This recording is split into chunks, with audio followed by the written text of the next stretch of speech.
Hey guys, it's me. I wanted to apologize. I know I haven't put anything up in a while. I've just been so busy. I was talking about this on the live stream I did earlier. It's just been nose to the grindstone lately. Summer's coming up. My wife, being a teacher, that's the only time we have to go anywhere, do anything. And there's a couple of things planned, a couple of little trips, mostly to see family, no big deal or anything. But anyway, yeah, I've just been cranking, man. I've been up till 3 in the morning last probably week, which is not that big a deal. I'm kind of a night owl, but anyway, so that's why I haven't posted much on here because I just really haven't had anything to share. You know, what am I gonna do? Share a picture of me sitting there typing on my computer? It's not much to talk about, but anyway. But I do. I want to keep this channel up. I keep saying it's gonna be a daily vlog. I even have it on the little channel. Channel image, whatever you want to call it. So I've been failing at that, but I'm trying to not like put that on me. I got enough to worry about. I got enough to deal with. So I hope you guys are just okay with that and patient. I appreciate it. But no, I did want to talk today though, and maybe this will kind of make up for not having been on here in a while, because I'm gonna go down a little bit of a confessional route, I guess. If there's anything that I think a vlog is good for, especially in its purest sense. I mean, a vlog is a video blog, and a blog is a what does that stand for? It's a logging kind of, anyway. It's like a journaling thing. I have not been doing a whole lot of that on this channel, but I'm gonna go deep today. I'm gonna fish down into the depths of my psyche and show you some not so great stuff about myself.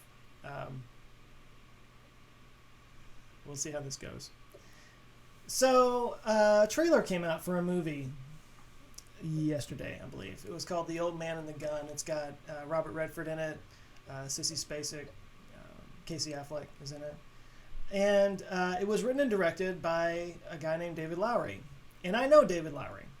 I first met David at a film festival way back when I was doing Oceanfront. He had his own film that he was promoting. His was called Dead Room.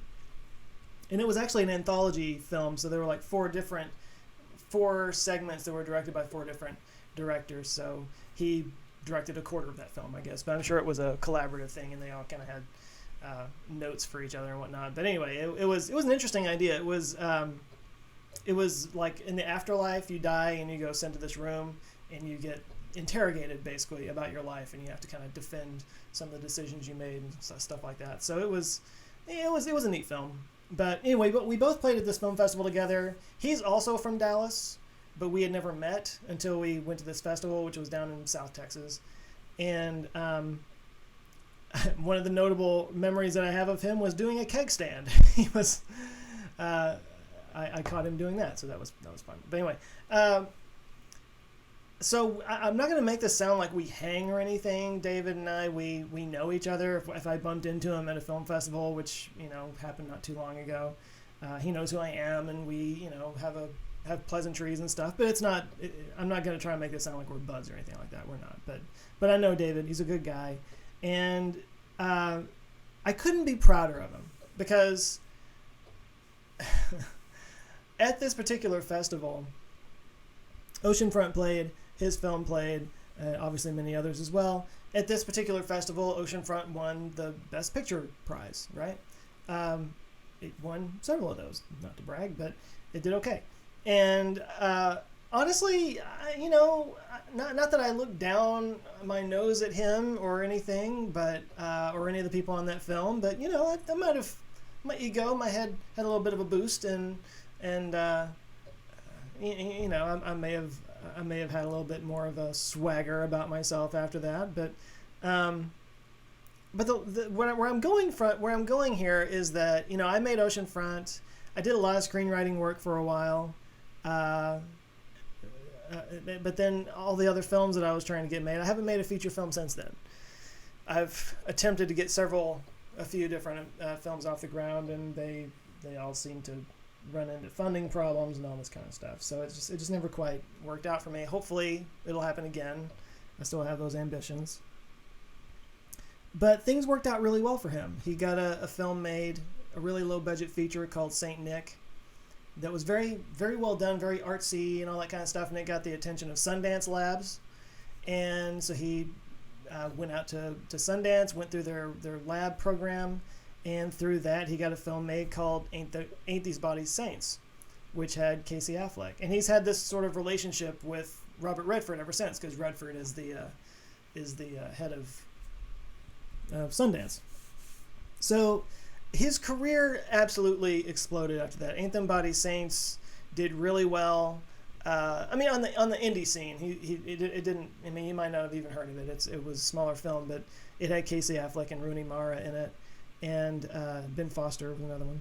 But it did really well. It got a lot of attention, and from there he was able to get. Was it straight from there?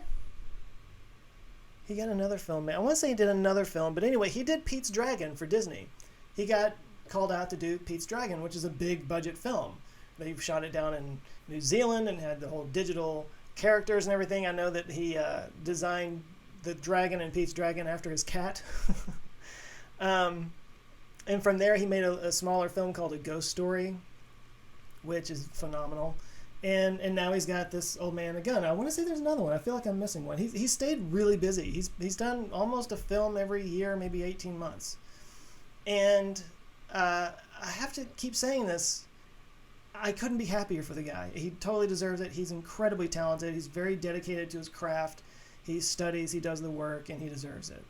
But I also have to confess, I mean, you're probably thinking I'm going to say I'm jealous. I am. Absolutely jealous. As proud of him as I am insanely jealous that his career has gone down that path.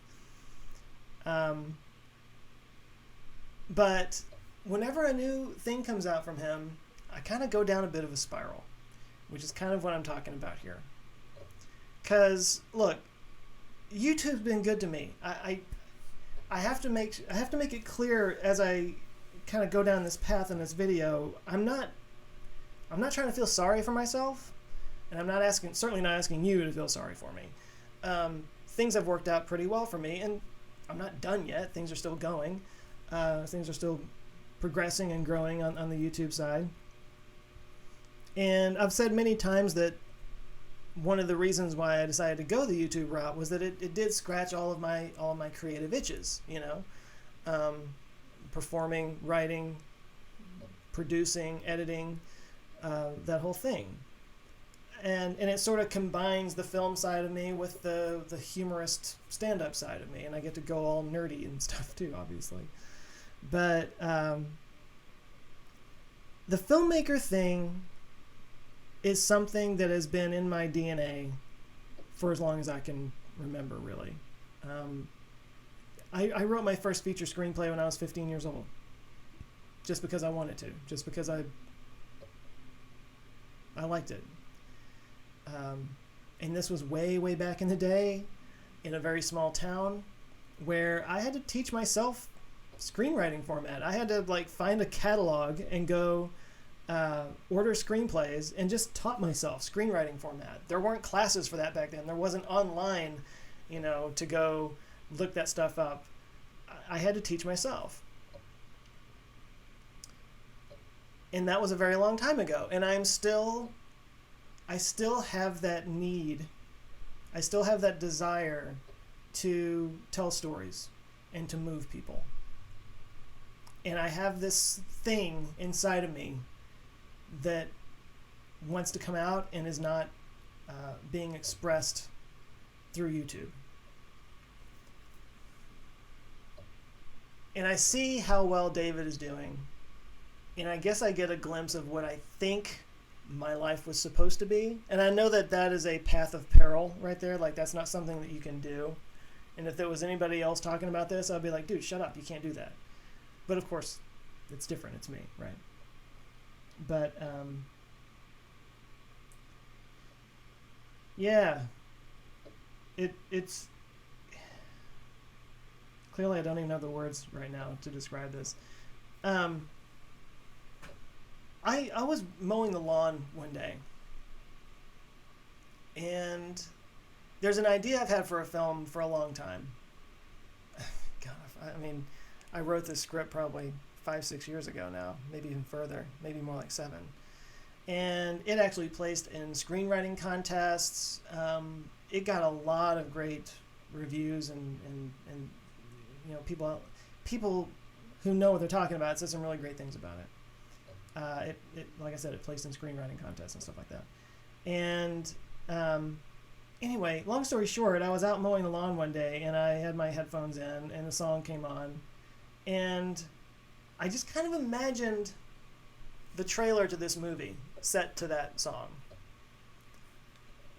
And I had to stop mowing the lawn because I was crying. Like it actually made me start crying.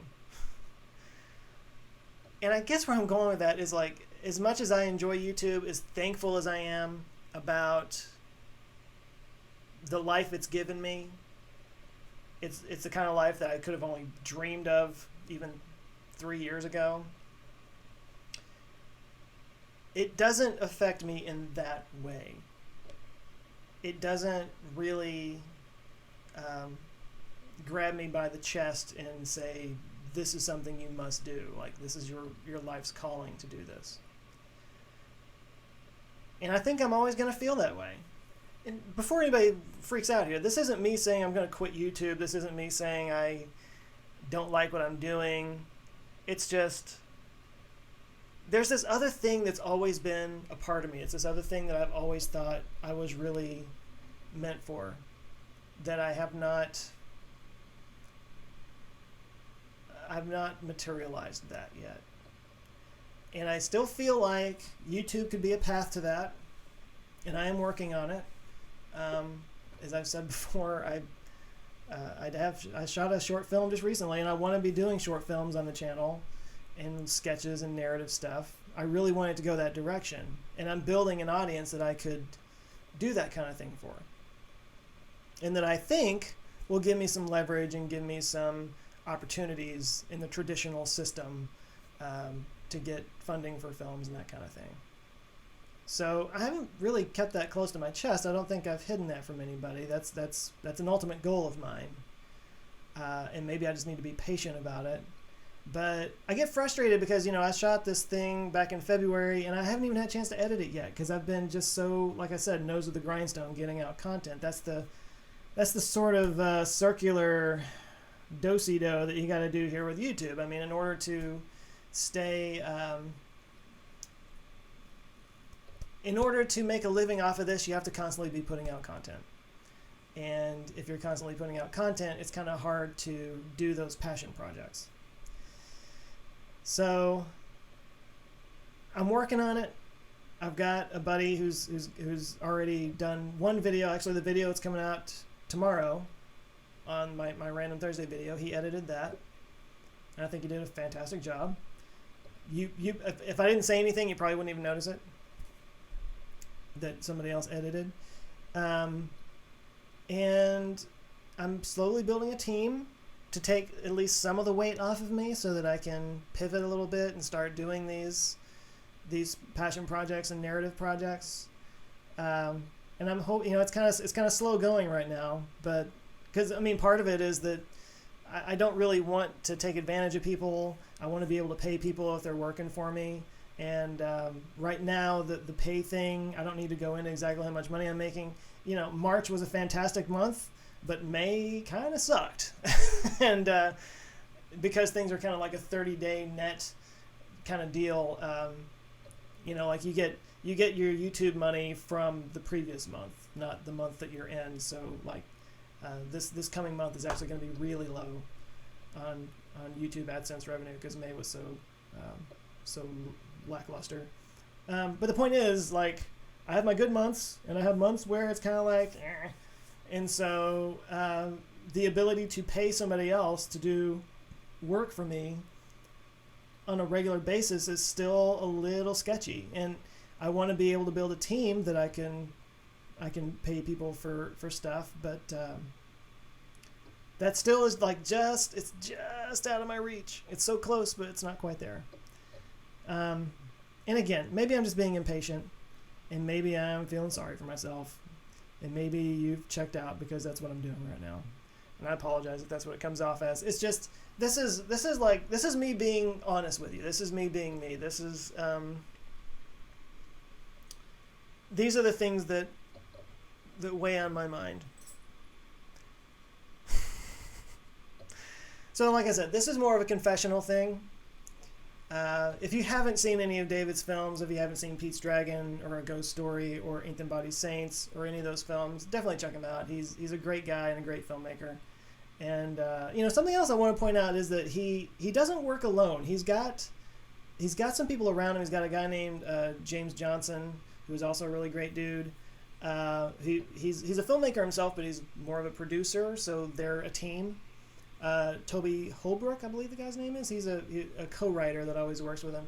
So, I mean, another lesson to learn here is that he no man is an island. He's been able to succeed and do well and have a good career because he has this team of creative people around him, and they work together and they do things. And I feel like that's something I've always lacked in my life.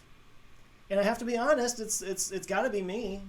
There's something I'm doing or not doing that has kept me from having like this core team of people that has allowed me to do the thing that I really want to do. I've been an island this whole time. I've been this guy that has to kind of do his own thing, and I think maybe that's held me back some. But I'm just trying to learn lessons. I'm trying to grow and I'm trying to move forward. But anyway, I don't know how to end this. I just hope that when I do start to try to pivot the channel into more of a narrative direction or start introducing more narrative content into the channel, that people appreciate that and are okay with it. I know that's probably an impossible thing. If I change the music on the videos, people flip out over it. So, but I gotta be true to the thing that drives me. Or else I'll always feel this way. I'll always feel like I'm not doing the thing I'm supposed to be doing, or I'm missing out, or, I'm settling. I don't want to feel that way. But that's the struggle. Anyway, I'm just sharing my stuff with you, my inner demons, to give you a little insight on what's going on with me. And I hope you appreciate that. Hope it wasn't too blur. But anyway, I'll leave it at that. That's been way too much information. I'll catch you guys next time. Later.